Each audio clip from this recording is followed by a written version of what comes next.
Okay, read every day, and there's a reason why I hold this book up, and I'll tell you about that here in a second. But why this particular book? I didn't know which one to pick off my bookshelf. But if you look at my bookshelf, I have mountains of books, just mountains of books. I've literally read thousands of books. Why? It wasn't just for the knowledge. It wasn't to suffice my own curiosity. That was a big part of it. But also because I read so slow. It was a discipline for me to do so. It was something I needed to conquer. Remember in the first few videos I told you, I know what my reading capacity is. I read just as fast to myself as I do out loud. Most people read somewhere between 700 and 1,000 words per minute. I read about 250 words per minute. Okay, those are big differences. Okay. The average person reads out loud about 250 words per minute.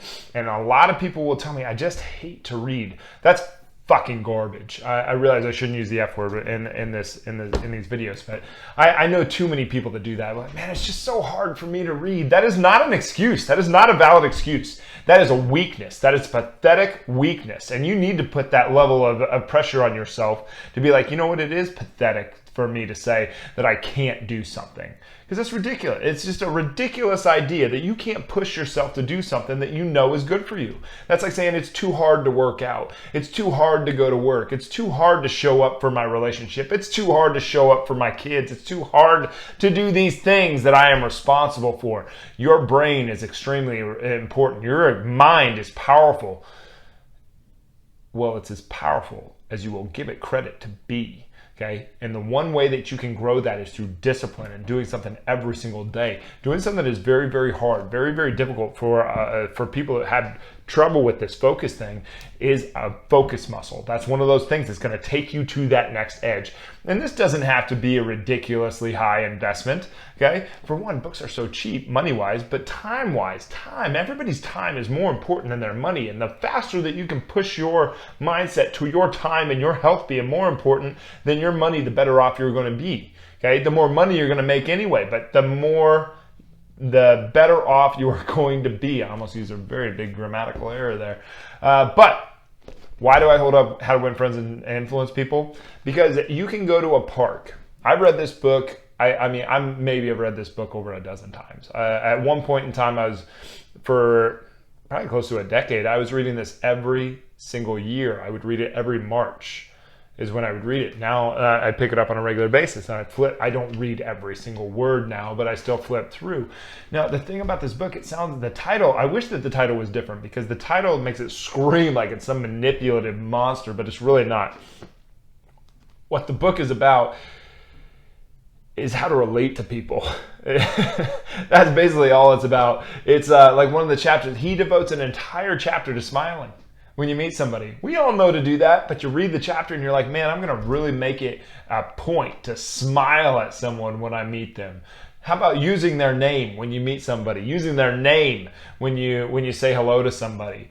He devotes an entire chapter to that. Does that seem simple and irrelevant? Yes, it does, but it's huge, and you know it's a big deal. And after you read the book, you're reminded of all of these things, and you end up doing them more. It's not a manipulative thing. You're not doing it for any reason other than being able to relate to your fellow man and fellow woman, right? Now the deal is, so that's why I say this. That's why I use this book. Also, this book, you can go to a park, pick this book up. Go to a park anywhere in the world. Don't care where it is. Sit in that park and read for 1 hour, and I bet you at least one person stops and says, that book changed my life. They will pull you they will distract you for a couple of seconds just to tell you that this book changed their life. That's how big of a deal I think this book is. All right, especially for someone, a lot of attention deficit kids out there that grow up into adults. They have a really hard time socializing with people because they don't understand each other, and they were told you're different. You don't get along with people. You don't know how to focus. You don't know how to do this. When they really do, they're just scared, okay? Because we put this expectation on them, but they're really not. They're really not all that different. They have the same fears. They have the same desires to belong. They have the same desires to want to get along with each other. Anyway, let's break this down real quick, okay? 10 minutes per day. Most people can read somewhere between 2 and 10 pages per day in 10 minutes. 2 to 10 pages in 10 minutes. that would add up to, this means that you'd finish 730 to somewhere between 730 pages and 3,650 pages in 1 year. Okay, that's like maybe 10 books right there if you're on the faster end of things. If you're on the slower end of things, it's at least 2 books. The average the numbers on people that actually read books is astounding. The number of books that even get started. The average American reads less than 1 book a year. The average American hasn't read 1 book since high school. That's unsettling to me. That is insane. Even if you don't get good information, if reading isn't how you learn, I don't care. It's the discipline to your mind to do the thing. I don't care if it's 10 minutes or an hour, but if you did read an hour, which is what I think that you should do, that's somewhere between 12 and 60 pages per day.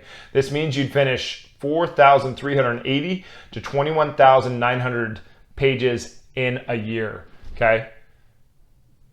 In a year. Okay, this is a use it or lose it thing. Do not let the summer slip that happens to kids happen to you. And the summer slip is not just for kids, it's for adults too. Put your mind towards learning and your mind will grow. Your perspectives will grow. Your intelligence will grow, because intelligence isn't about the amount of an education that you have. It's not about the knowledge you have, or even about the amount of wisdom that you have. Intelligence is about the number of perspectives that you're willing to learn. Okay, so grow that intelligence by getting disciplined to reading every day and watch your focus muscle grow.